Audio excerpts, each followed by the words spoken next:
ಅದಕ್ಕೋಸ್ಕರ ಫಲ ಬಿಡಲ್ಲ.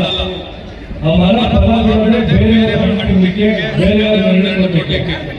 ಅದೇ ರೀತಿ ಒಂದು ನದಿ ಹರಿತಾ ಇದೆ, ಆ ನದಿ ಕೂಡ ಅದಕ್ಕೋಸ್ಕರ ನೀರು ಕುಡಿಲಿಕ್ಕೆ ಅಂತ ನದಿ ಹರಿಯೋದಿಲ್ಲ, ಹೊರತಾಗಿ ಬೇರೆಯವರಿಗೋಸ್ಕರ ಹಣ್ಣು ಜನಕ್ಕೋಸ್ಕರ ಅದು ಹರಿದು ಅಣೆಕಟ್ಟೆಗಳನ್ನು ಕಟ್ಟಿ ಆ ಜನಕ್ಕೆ ಉಪಯೋಗ ಆಗಿ ಅಲ್ಲಿ ಕೃಷಿ ಮಾಡೋದು ಒಳ್ಳೆದಾಗಿ ಆ ನದಿ ನೀರು ಹರಿತದೆ. ಹಾಗಾಗಿ ಪರೋಪಕಾರ ಅಂತ ಕರೀತಾರೆ. ಹಾಗೆ ಒಂದು ವ್ಯಕ್ತಿ ಹುಟ್ಟಿದ ಮೇಲೆ ಹುಟ್ಟು ಖಚಿತ, ಹುಟ್ಟು ಉಚಿತ, ಸಾವು ಖಚಿತ. ಈ ಹುಟ್ಟು ಮತ್ತು ಸಾವು ಮಧ್ಯ ನಾವೇನೇ ನಮ್ಮ ಹೆಜ್ಜೆ ಜೀವಿತಗಳನ್ನ ಬಿಟ್ಟು ಹೋಗ್ತಿದ್ರೆ ಅದೇ ಶಾಶ್ವತ ಅಂತ ನಾವು ಕರೀತೇವೆ. ಹಾಗಾಗಿ ಇವತ್ತು ಪರೋಪಕಾರ ನಿಗಮ ಶರೀರ ಒಂದು ಮಾತಿಗೆ ಇವತ್ತು ಯಾರಾದರೂ ಒಬ್ಬ ನಿಂತಿದ್ರೆ ವೇದಿಕೆ ಮೇಲೆ ಅದು ಕಬಡ್ಡಿ ಬಾಬಾ ಕೇಂದ್ರವಾಗಿರ್ತಕ್ಕಂಥ ಕಬಡ್ಡಿ ಬಾಬಾ ಹೆಮ್ಮೆಯಿಂದ ಹೇಳಲಿಕ್ಕೆ ಇಷ್ಟಪಡ್ತೇನೆ. ಯಾಕಂದ್ರೆ ಕಬಡ್ಡಿ ಬಾಬಾಗಳು ಯಾವತ್ತು ಅವರಿಗೋಸ್ಕರ ಅವರು ಬದುಕನ್ನು ಸಾಧಿಸಿಲ್ಲ, ಬದುಕನ್ನು ಅವರು ಅವರಿಗೋಸ್ಕರ ಯಾವತ್ತೂ ಮುಡುಪಾಗಿ ಬೇರೆಯವರಿಗೋಸ್ಕರ ಮಾತ್ರ ಅವರು ಮುಡುಪಾಗಿದೆ. ಬೇರೆಯವರ ಕಷ್ಟಕ್ಕೆ, ಬೇರೆಯವರ ಒಂದು ಏನೇ ಕಷ್ಟ ಇದೆ ಅವರು ಫಸ್ಟ್ ಯಾರಾದ್ರೂ ಫೋನ್ ಮಾಡಿದ್ರೆ ಅವರು ಅಲ್ಲಿಗೆ ಬಂದು ಸಹಾಯ ಮಾಡುವಂತ ಒಂದು ವ್ಯಕ್ತಿ. ಇವತ್ತು ಅವರ 68ನೇ ವರ್ಷದ ಹುಟ್ಟುಹಬ್ಬ ಆಚರಣೆ ಆಗ್ತಾ ಇದೆ. ನಿಮ್ಮೆಲ್ಲರ ಆಶೀರ್ವಾದದೊಂದಿಗೆ ನೀವು ಸುಮಾರು ಜನ ತಾಯಂದಿರಿದ್ದೀರಾ. ಈ ವೇದಿಕೆ ಮೂಲಕ ನಾನು ಮತ್ತೊಂದು ಕೇಳಲಿಕ್ಕೆ ಇಷ್ಟಪಡ್ತೇನೆ. ಕಬಡ್ಡಿ ಬಾಬಣ್ಣ ಅವರ ಮಗ ಅವರು ಕೂಡ ನಿಮ್ಮೆಲ್ಲರ ಆಶೀರ್ವಾದವನ್ನು ನಾನು ಕೋರ್ತೇನೆ. ಮುಂದಿನ ಚುನಾವಣೆಗಳಲ್ಲಿ ಇವತ್ತು ನಮ್ಮ ಪವನ್ ಈ ವಾರ್ಡಿನಲ್ಲಿ ಕಂಟೆಸ್ಟ್ ಮಾಡೋರಿದ್ದಾರೆ.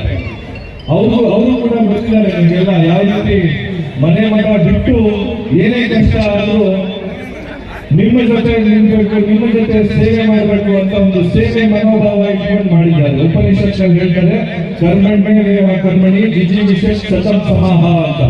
ಅಂದ್ರೆ ಒಬ್ಬ ವ್ಯಕ್ತಿ ಜೀವನ ಪೂರ್ತಿ 100 ವರ್ಷಗಳ ಕಾಲ ಬದುಕಬೇಕು ಅಂದ್ರೆ ಅವರು ಸೇವೆ ಮಾಡ್ತಾ ಮಾತ್ರ ಬದುಕಲಿಕ್ಕೆ ಅದಕ್ಕೆ ಯೋಗ್ಯರಾಗ್ತಾರೆ. ಸ್ವಾರ್ಥದಿಂದ ನೋಡಿದ್ರೆ ಅದಕ್ಕೆ ಯೋಗ್ಯರಾಗೋದಿಲ್ಲ ಅಂತ ನಿಸ್ವಾರ್ಥ ಜೀವಿ ಇವತ್ತು ನಮ್ಮ ಜೊತೆ ಪವನ್ ಇದ್ದಾರೆ. ಅಂತ ಒಂದು ವ್ಯಕ್ತಿನ ನೀವೆಲ್ಲರೂ ಕೈ ಹಿಡಿದು ಈ ಸತಿ ಅವರ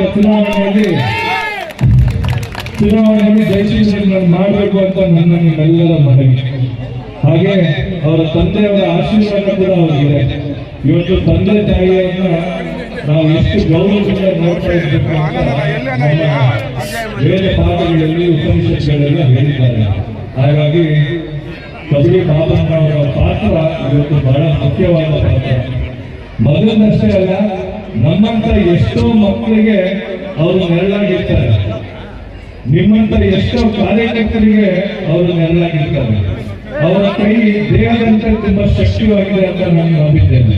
ಹಾಗಾಗಿ ಹಣ ನಿಮ್ಮ ಕೈಯಲ್ಲಿ ಎಷ್ಟು ಶಕ್ತಿ ಇದೆಯೋ ಅಷ್ಟು ಡಬಲ್, ಎಷ್ಟು ಶಕ್ತಿ ಆಗ್ತದೋ ಅಷ್ಟು ಶಕ್ತಿಯನ್ನು ನಮ್ಮ ಕಾರ್ಯಕರ್ತರಿಗೆ ತಿಳಿಸಿ ನಿಮ್ಮ ಮುಖಾಂತರ ಎಷ್ಟೋ ಕಾರ್ಯಕರ್ತರು ನಾಯಕರಾಗಿ ಬೆಳೆಯುವಂತ ಒಂದು ಅವಕಾಶವನ್ನು ಮಾಡಿಕೊಡಿ.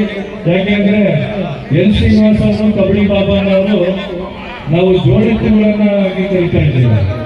ಅವರ ಮುಖಾಂತರ ಈ ಕ್ಷೇತ್ರದಲ್ಲಿ ಒಂದು ಹೊಸ ಪರಿವರ್ತನೆ ಆಗುವಂತ ಒಂದು ಕಾಲ ಬಂದಿದೆ. ಆ ಕಾಲಕ್ಕೆ ತಾವೆಲ್ಲರೂ ಸೇರಿಕೊಂಡು ಕೈ ಜೋಡಿಸಿ ಇವತ್ತು ಕಬಡ್ಡಿ ಬಾಬಣ್ಣವರ ಹುಟ್ಟುಹಬ್ಬಕ್ಕೆ ತಾವೆಲ್ಲರೂ ಸಾಕ್ಷಿಭೂತರಾಗಿ ನಿಂತಿರ್ತಕ್ಕಂಥದ್ದು ನಿಮ್ಮೆಲ್ಲರ ಹೆಮ್ಮೆ. ಅವರಿಗೆ ನಿಮ್ಮೆಲ್ಲರ ಆಶೀರ್ವಾದ ಕೋರ್ತಾ ಅವ್ರು ನಂಬಿರ್ತಕ್ಕಂಥ ಪರಮಶಕ್ತಿ ಏನಿದ್ರು ಕೂಡ ಆ ದೇವಿ ಮತ್ತೆ ಆ ಶಿವನಲ್ಲಿ ನಾನು ಕೂಡ ಪ್ರಾರ್ಥನೆ ಮಾಡ್ತೇನೆ.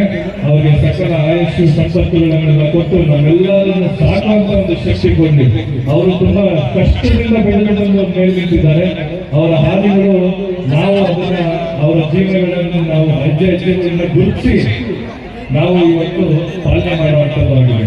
ಹಾಗಾಗಿ ವೇದಿಕೆ ಇರ್ತಕ್ಕಂಥ ಎಲ್ಲ ಗಣ್ಯರಿಗೆ ನಾನು ಸ್ವಾಗತವನ್ನು ಮತ್ತೊಮ್ಮೆ ಕೋರ್ತಾ ಕಬಡ್ಡಿ ಬಾಬಣ್ಣವರಿಗೆ ಒಳ್ಳೆಯದಾಗಲಿ ಅಂತ ದೇವರಿಗೆ ಕೇಳ್ಕೊಂತ ನನ್ನ 2 ಮಾತುಗಳನ್ನು ಮುಗಿಸ್ತೇನೆ. ಎಲ್ರಿಗೂ ನಮಸ್ಕಾರ.